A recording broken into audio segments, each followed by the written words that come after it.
on goals for the city of Kirby. Other important things that come up annually and audit. This is done by an outside auditor. The city for many years has used the audit firm of Armstrong, Vaughan and Associates, whose offices are in Universal City.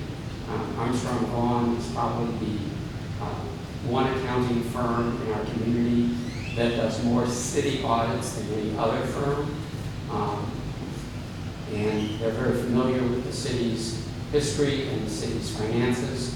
And I think for the most part, city staff and city management have been comfortable with their services. The audit is usually done in the fall because it's done after the close of the prior fiscal year, which is September 30, and presented to the city council for action. My recommendation is action on the annual budget is to accept it, not to approve it, because none of us, I don't think, on the governing body are certified public accountants. I'm not. I recommend that you accept the budget, you're accepting the work of your hired certified public accountant. You're not approving it, because I just feel like it's important to accept and not approve when I can't really, I don't have the skill set to know what exactly I'm approving. And I take the same position with other city councils.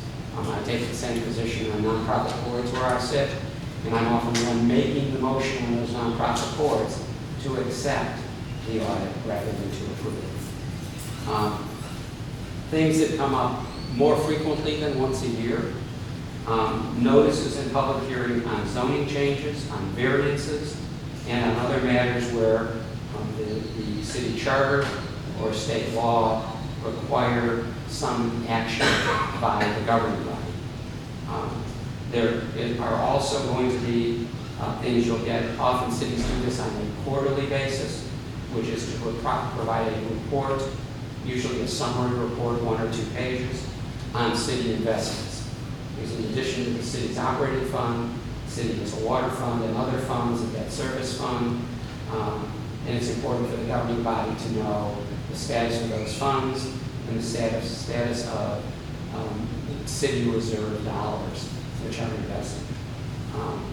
And the other thing you'll get, and it seems like in Kirby you get it at every meeting, is an update on city construction and public works matters. These are extremely important to the citizens.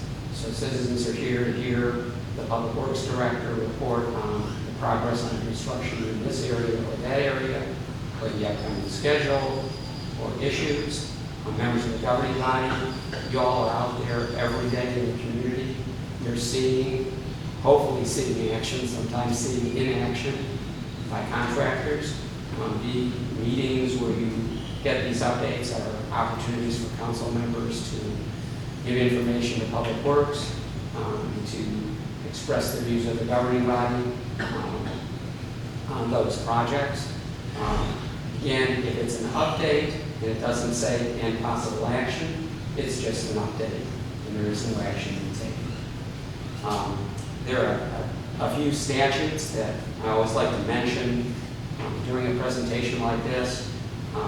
Statutes that guide the work of the governing body and the work of the city. The city charter is the first thing on that list. That's your operating contract with the public. The Open Meetings Act, we talked about it in some depth this morning. The local government code controls various things about the city and city operations. The Public Information Act, which I'll talk about in a few minutes, tells the public what the public is entitled to request and receive, and some of the procedures under that act. Because of the importance of streets and traffic, the transportation code often comes up in city council meetings, as well as the health and safety code, which deals with sanitation and nuisances, and of course the code of ordinances. I think the mayor has in front of her a notebook that said city ordinances or code of ordinances. That's the other Bible, so to speak. Begins with the city charter and has the various local ordinances adopted by this and prior councils, that govern the operations and the things that go on in the city of Kirby. You have a number of commissions and committees. I'm going to speak about the four stated commissions or boards, and not about the ad hoc or not ad hoc permanent committees, because they're not really codified. Under section 11.02 of the city charter, members of the city board or commission shall be registered voters of the city and reside in the city of Kirby. Under a holdover provision in the Texas Constitution, an appointed member of this governing body and of any of your commissions will serve until his or her successor is appointed and qualified. For the Planning and Zoning Commission, 5 members, 2-year terms appointed by the City Council with staggered terms. The members select their chair and vice chair. The quorum is 3. The Zoning Commission makes recommendations to the City Council on zoning district changes, amendments to the wording of the zoning ordinances, on plats, and does a review of the city's comprehensive plan. Actions of the Zoning Commission and the City Council on zoning matters is discretionary. Action on plats by both the Zoning Commission and the City Council are not discretionary, meaning that if a plat or a replat of land in the city meets the statutory and ordinance requirements, it must be approved. There are strict time limits that can result in deemed approval of a plat or replat if it's not approved or denied within a certain amount of time. And in 2019, in an amendment to Chapter 212 of the Local Government Code on platting, the state legislature tightened up the time limits and put very difficult restrictions on city governments, such that a plat must be acted on by the governing body within 30 days of when it is presented to the governing body, must be acted on by the Zoning Commission first within 30 days of when it was filed with the city.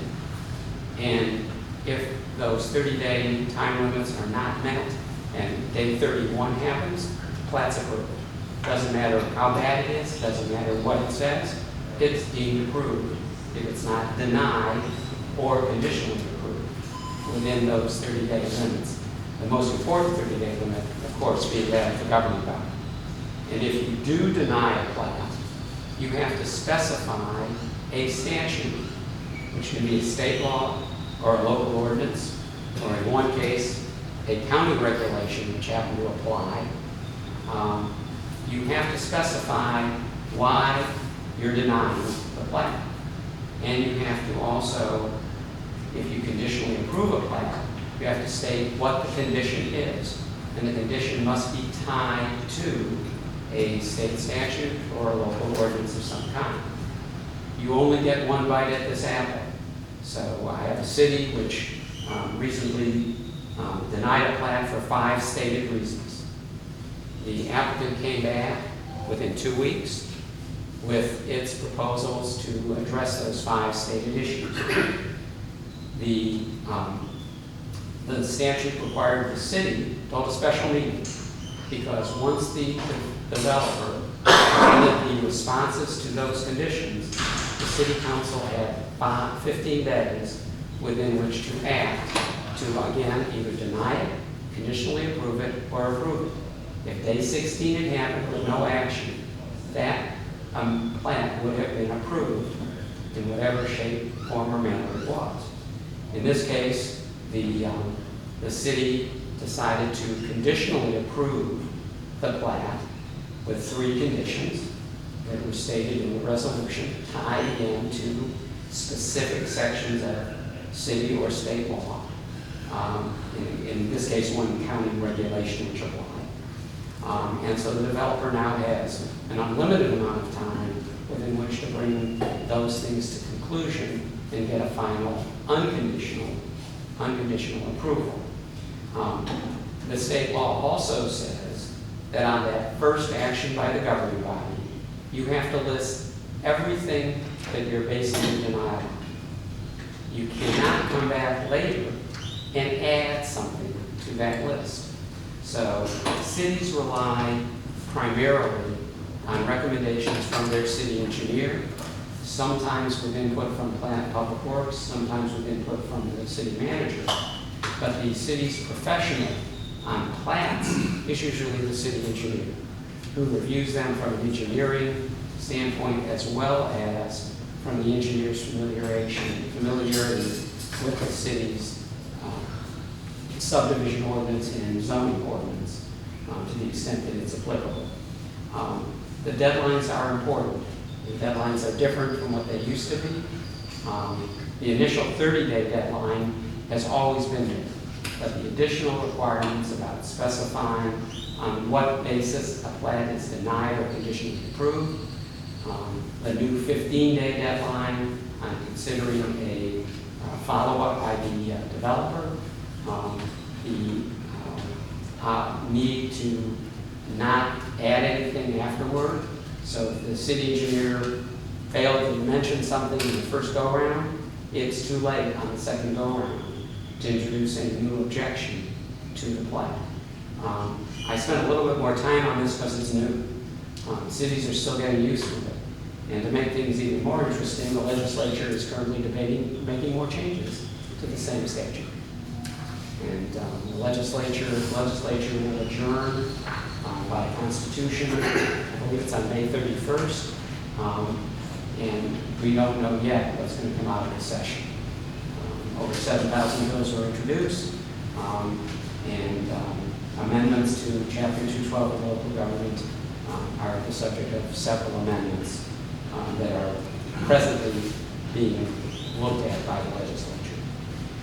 The next commission I want to mention to you is your Building and Standards Commission. This commission is considered quasi-judicial in that it has final city say on alleged violations of ordinances related to dangerous buildings and sanitation. The commission is to have 5 members, 4 alternate members appointed by the City Council. Matters are often brought before the Building and Standards Commission by the city's code enforcement officer. There are detailed